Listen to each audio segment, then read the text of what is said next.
Assalamualaikum warahmatullahi wabarakatuh. Kami dari kelompok 9 Manajemen Operasional yang beranggotakan 4 orang.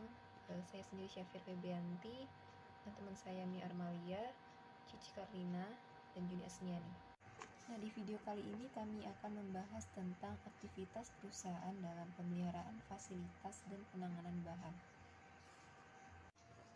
yaitu dengan pembahasan apa itu pemeliharaan, apa saja jenis-jenis pemeliharaan, bagaimana efisiensi dalam pemeliharaan, bagaimana pemilihan kebijakan dalam pemeliharaan, apa arti dan peran penanganan bahan, berapa biaya penanganan material. Untuk mempersingkat waktu, langsung saja ke pembahasan yang pertama, pengertian pemeliharaan, yaitu tindakan merawat mesin atau peralatan pabrik dengan memperbarui umur masa pakai dan kegagalan atau kerusakan mesin. Pemeliharaan adalah kegiatan untuk memelihara atau menjaga fasilitas peralatan pabrik dan mengadakan perbaikan atau menyesuaikan penggunaan yang diperlukan agar supaya dapat suatu keadaan operasi produksi yang memuaskan sesuai dengan apa yang direncanakan. Nah, jenis-jenis pemeliharaan. Yang pertama, pemeliharaan terencana. Pemeliharaan terencana adalah pemeliharaan yang dilakukan secara terorganisir untuk mengantisipasi kerusakan peralatan di waktu yang akan datang. Nah, yang kedua, pemeliharaan tak terencana. Pemeliharaan tak terencana adalah pemeliharaan darurat yang didefinisikan sebagai pemeliharaan di mana perlu segera dilaksanakan tindakan untuk mencegah akibat yang serius. Misalnya, hilangnya produksi, kerusakan besar pada peralatan, atau untuk kesempatan kerja. Pada umumnya, sistem pemeliharaan metode tak terencana adalah di mana peralatan yang digunakan dibiarkan atau tanpa disengaja rusak, hingga akhirnya peralatan tersebut akan digunakan kembali, maka diperlukannya perbaikan atau pemeliharaan. Efisiensi dalam pemeliharaan. Ada dua persoalan dalam kegiatan ini. Yang pertama itu persoalan teknis. Nah, persoalan teknis adalah persoalan yang menyangkut usaha-usaha untuk menghilangkan kemungkinan-kemungkinan timbulnya kemacetan yang disebabkan karena kondisi fasilitas atau peralatan produksi yang tidak baik. Nah, tujuan yang akan dicapai dalam mengatasi persoalan teknis adalah untuk dapat menjaga atau menjamin agar produksi pabrik dapat berjalan lancar. Dalam persoalan teknis ini perlu diperhatikan yang pertama adalah tindakan-tindakan apa yang harus dilakukan untuk memelihara, merawat peralatan yang ada, dan untuk memperbaiki mesin-mesin atau peralatan yang sudah rusak. Kemudian alat-alat atau komponen-komponen apa yang dibutuhkan dan harus dipenuhi dan disediakan agar tindakan-tindakan pada bagian yang pertama tadi sebelumnya dapat dilakukan. Selanjutnya itu, jadi dalam persoalan teknis ini semua, mesin atau peralatan yang rusak itu memang harus diperbaiki agar mengefisiensi dalam pemeliharaan. Persoalan ekonomis.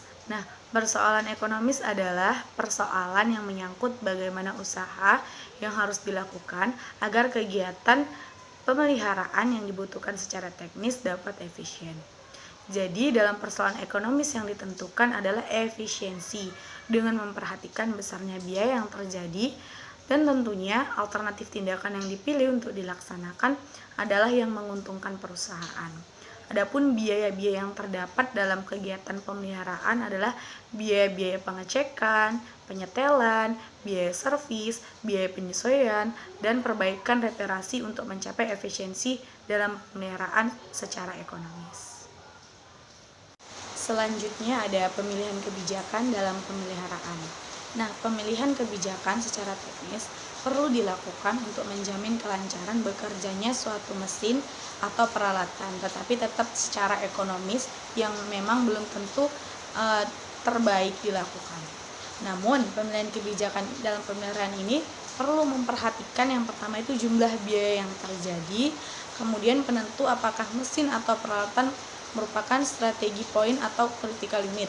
Artinya, mesin serta jumlah biaya itu dapat disesuaikan agar pemilihan kebijakan dalam pemeliharaan ini dapat tercapai secara efisien. Arti dan peran penanganan bahan. Penanganan bahan sendiri atau material handling merupakan proses atau kegiatan mengangkat, mengangkut, dan meletakkan barang-barang di dalam perusahaan maupun pabrik, yang mana kegiatan tersebut dimulai dari pada saat barang tersebut diterima, kemudian diproses di dalam pabrik atau perusahaan sehingga menghasilkan barang jadi yang siap untuk dipakai. Penanganan bahan atau material handling sendiri memiliki peranan yang sangat penting. Di sini kita akan bahas tujuan dari penanganan bahan. Penanganan bahan dilakukan di dalam perusahaan bertujuan untuk yang pertama adalah menyediakan atau menempatkan barang tersebut di dalam pabrik atau disebut dengan make ready. Yang kedua adalah melakukan kegiatan nyata dalam pengelolaan atau pembuatan barang atau disebut dengan do. Kemudian yang ketiga adalah memindahkan barang-barang tersebut ke tempat lain. Barang-barang yang sudah selesai dibuat atau barang-barang yang sudah siap untuk dijual. Dalam penanganan bahan, ada hal-hal yang harus diperhatikan. Yang pertama adalah produk, bentuk, ukuran, unit-unit yang harus diperkirakan, serta daya tahan atau ketahanan bahan tersebut. Kemudian adalah lokasi, suasana, bentuk pabrik, ruangannya, ataupun bagian pintu juga mempengaruhi dalam proses penanganan bahan. Yang ketiga adalah proses produksi, urutan atau pemindahan barang, serta perlengkapan produksi. Dan yang terakhir adalah apa saja sih alat-alat bahan atau dalam penanganan bahan tersebut. Manfaat dari penanganan bahan di dalam suatu organisasi maupun perusahaan adalah yang pertama yaitu menghemat biaya produksi, penurunan biaya persediaan, penggunaan ruangan lebih efisien dan efektif, serta yang pastinya meningkatkan produktivitas pada perusahaan tersebut. Yang kedua adalah pengurangan sisa afal atau produk-produk yang tidak sesuai dengan standar. Yang ketiga adalah memperluas pasar produksi. Yang keempat, peningkatan kondisi kerja karyawan. Dan yang terakhir adalah distribusi akan berjalan dengan baik. Kemudian orang yang bertanggung jawab atau bekerja pada posisi penanganan bahan memiliki tugas-tugas tersendiri. Yang pertama adalah bertugas untuk mengadakan penyelidikan atau analisis untuk dapat menentukan kegiatan penanganan bahan yang lebih baik dan efisien. Yang kedua adalah merencanakan mengadakan pengujian terhadap alat-alat penanganan bahan tersebut, memberikan nasihat-nasihat dan perbaikan-perbaikan tentang cara atau bagaimana memasang alat-alat serta menggunakannya. Kemudian mengikuti pelaksanaan dan membuat laporan-laporan kegiatan mengenai penanganan bahan tersebut. Aspek-aspek produksi dalam penanganan bahan yaitu yang pertama adalah kita harus memperhatikan atau mendesain produk tersebut dengan baik. Yang kedua adalah perencanaan tata letak. Tata letak harus sesuai dengan proses penanganan bahan agar bahan-bahan tersebut dapat diproses dan berjalan dengan baik. Yang ketiga adalah perencanaan produksi, di mana proses produksi haruslah berjalan sesuai dengan urutannya agar tidak terjadi kesalahan-kesalahan maupun gagal produk. Dan yang terakhir adalah pengepakan atau packing. Yang perlu diperhatikan di sini adalah proses handlingnya, mana untuk packing atau pembungkusan perlu diperhatikan agar mudah dalam proses pengangkutan.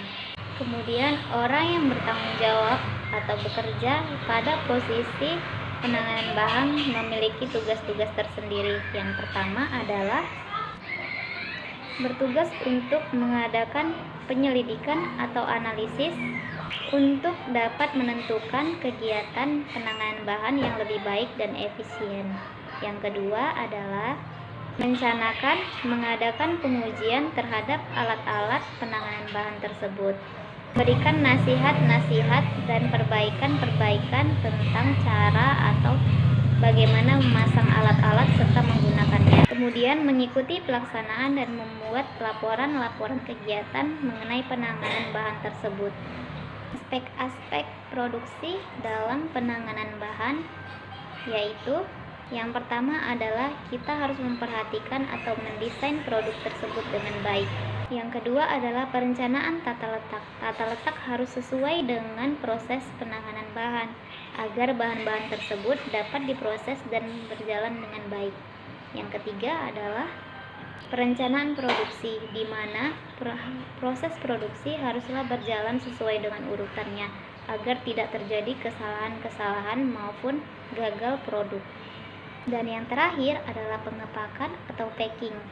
Yang perlu diperhatikan di sini adalah proses handlingnya, mana untuk packing atau pembungkusan perlu diperhatikan agar mudah dalam proses pengangkutan.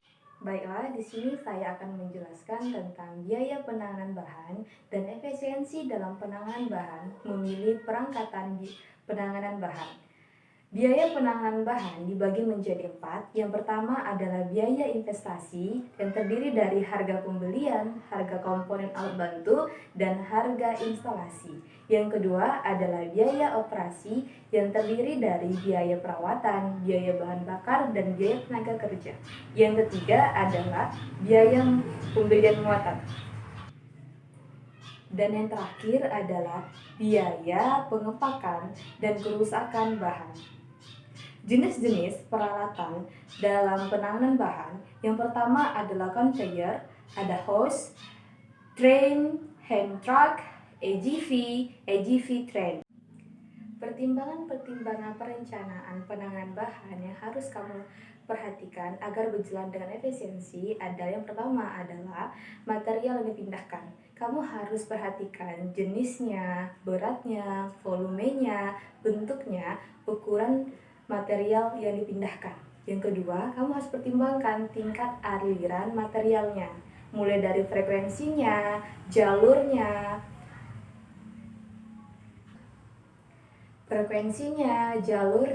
lebar gangnya, mekanisme loading dan unloadingnya.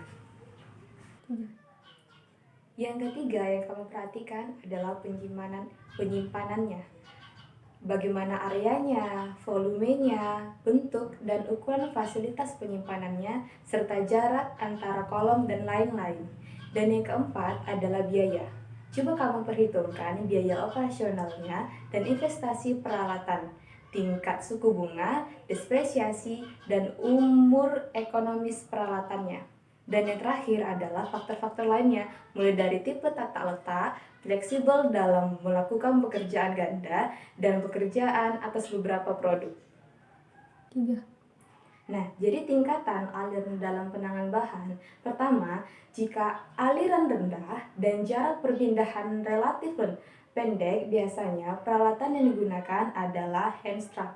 Dan jika jumlah alirannya rendah dan jarak perpindahannya sedikit lebih jauh, biasanya menggunakan alat AGV. Dan jika jumlah aliran sangat tinggi, biasanya menggunakan conveyor. Dan apabila jumlah alirannya sangat tinggi dan jarak perpindahannya sedikit lebih jauh, biasanya menggunakan AGV train. 3. Demikianlah presentasi dari kelompok 9. Bagi teman-teman yang ingin bertanya, boleh klik di kolom komentar. Insya Allah kami akan segera menjawabnya. Terima kasih.